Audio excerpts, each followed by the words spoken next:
नमस्ते साथियों, सक्षम व्यक्तियों की गतिविधियों, आचार विचार, व्यवहार पर आप दृष्टि डालेंगे तो वे लोग केवल और केवल अपने स्वार्थ को लेकर चापलूसी करते दिखेंगे। यदि आपकी नौकरियों और राजनीति में आरक्षण न करवाए होते तो क्या आप कुछ पदों पर पहुंच पाते?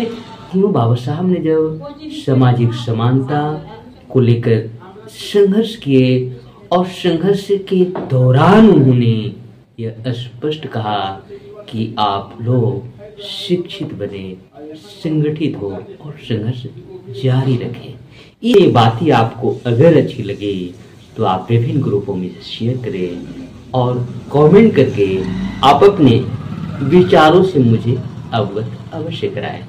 जो व्यक्ति अपने नैतिकता के आधार पर अपना योगदान नहीं देते हैं वे वास्तव में बाबा साहब के प्रति वफादार नहीं बल्कि गद्दार कहे जाएंगे। देखने, सुनने और चिंतन मन के बाद इस निष्कर्ष पर पहुंचेंगे कि ये लोग केवल और केवल अपने बाल बच्चे के स्वार्थ में ही जी रहे हैं।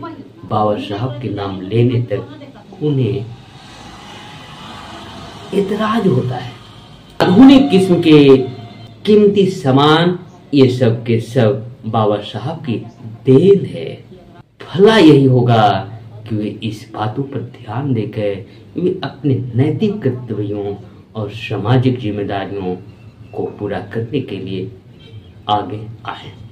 आने वाले कल की उनकी अपनी पीढ़ियां का क्या दशा दुर्दशा झेलना पड़ेगा, उससे भी वे वर्तमान समय के कुछ घटनाओं से उनको एहसास हो ही रहा होगा।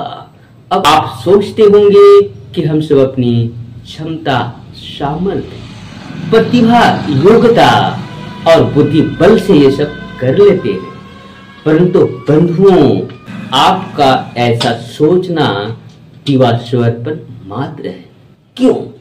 मैं शिव प्रसाद और बुद्ध रत्न मगध विश्वविद्यालय शोध छात्र बोध गया बिहार से। अभी मैं आप लोगों को रंजीत गुरपंथी के द्वारा लिखी गई पुस्तक मुझे पढ़े लिखे लोगों ने बहुत धोखा दिया है के अंतर्गत एक बहुत ही महत्वपूर्ण शीर्षक के अंतर्गत लिखे शेष भागों को पढ़कर सुनाने जा रहा हूँ। वह शीर्षक है बाबा साहब के दर्द को पहचानिए। इस शीर्षक के अंतर्गत बाबा साहब आखिर किस प्रकार के दर्द को साझा करते हुए कहते हैं, जिसे इस पुस्तक के लेखक रंजीत गुरपंथी ने अपनी कलमों से लिखे हैं। उसे बताने के पहले मैं आपको एक भूमिका के तौर पर बता देना चाहता हूँ। साथियों, बाबा साहब ने जब सामाजिक समानता को लेकर संघर्ष किए और संघर्ष के दौरान उन्होंने यह स्पष्ट कहा कि आप लोग शिक्षित बने, संगठित हो और संघर्ष जारी रखें। इस कर्मा को लेकर जो व्यक्ति अपने नैतिकता के आधार पर अपना योगदान नहीं देते हैं वे वास्तव में बाबा साहब के प्रति वफादार नहीं बल्कि गद्दार कहे जाएंगे। तो आगे क्या लिखे हैं उसे मैं पढ़कर आपको सुनाने जा रहा हूँ। लेखक महोदय कहते हैं, शिक्षित बंधुओं, इस बात को हवा में मत उड़ाइए, इसे गंभीरता से लीजिए। बाबा साहब चाहते थे कि यदि वे अपने जीवन काल में अपने समाज को पूरी तरह से शिक्षित, संगठित और संघर्षशील नहीं बना सके तो उनका यह कार्य पढ़े लिखे लोग पूर्ण करेंगे। अतः आप ऐसा करते हैं तभी आपको बाबा साहब के प्रति वफादारी करने वाला कहा जा सकता है। आप इस संदर्भ में वर्तमान समय के शिक्षित और किसी भी माध्यम से सक्षम लोगों को आप देखेंगे तो वे लोग क्या इस कार्य को करने के लिए समर्पित हैं? साथ ही आपको स्पष्ट तौर पर देखने, सुनने और चिंतन मन के बाद इस निष्कर्ष पर पहुंचेंगे कि ये लोग केवल और केवल अपने बाल बच्चे के स्वार्थ में ही जी रहे हैं। बाबा साहब के नाम लेने तक उन्हें इतराज होता है।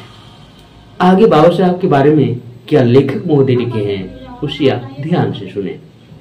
लेखक कहते हैं, ये पढ़े लिखे कर्मचारियों, अधिकारियों और राजनेताओं, आज आपके पास जो कुछ भी ऐसो आराम के साधन है, ये सब बाबा साहब की बदौलत है। आपके पास जितने भी प्रकार के भोग पदार्थ है, ये सब बाबा साहब के कारण से हैं। ये आपके दोपहिया वाहन, कारें, बंगले, उनमें रखे सोफा सेट, टीवी, फर्नीचर और तथा और भी आधुनिक किस्म के कीमती सामान, ये सब के सब बाबा साहब की देन है। आप पूछेंगे कैसे, तो इसका बहुत ही स्पष्ट उत्तर है, वह यह है कि बाबा साहब यदि आपकी नौकरियों और राजनीति में आरक्षण न करवाए होते तो क्या आप कुछ पदों पर पहुंच पाते? नहीं, कदापि नहीं। तो फिर सोचिए, ये सब सुख सुविधाएं आपके पास हो पाती?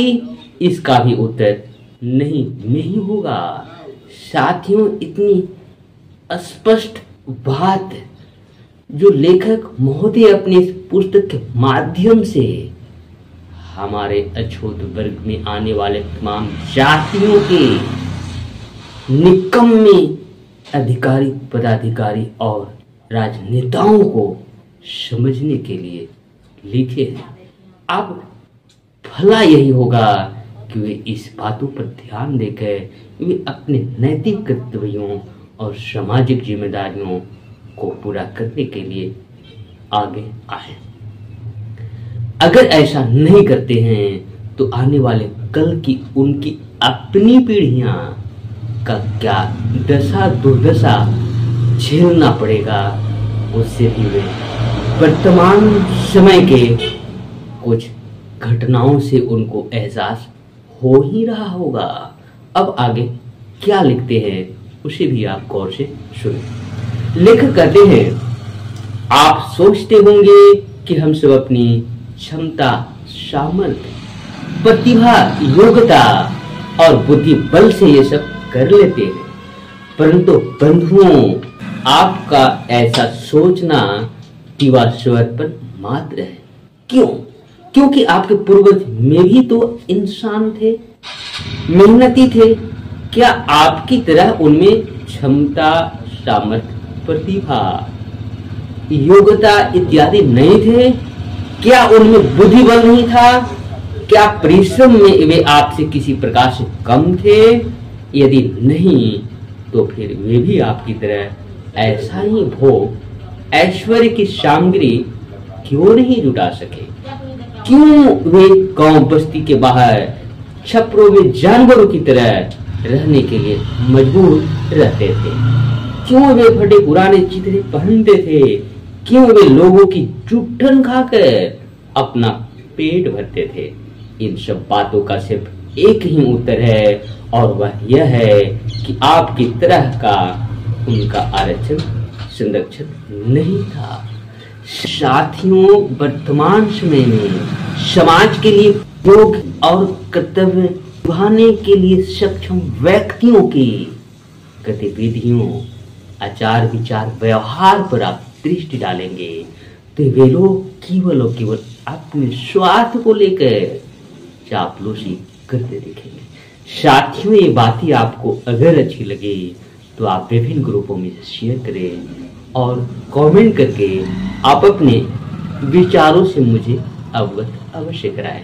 इसी के साथ आप तमाम लोगों को मेरी तरफ से बहुत बहुत धन्यवाद। साधुवाद।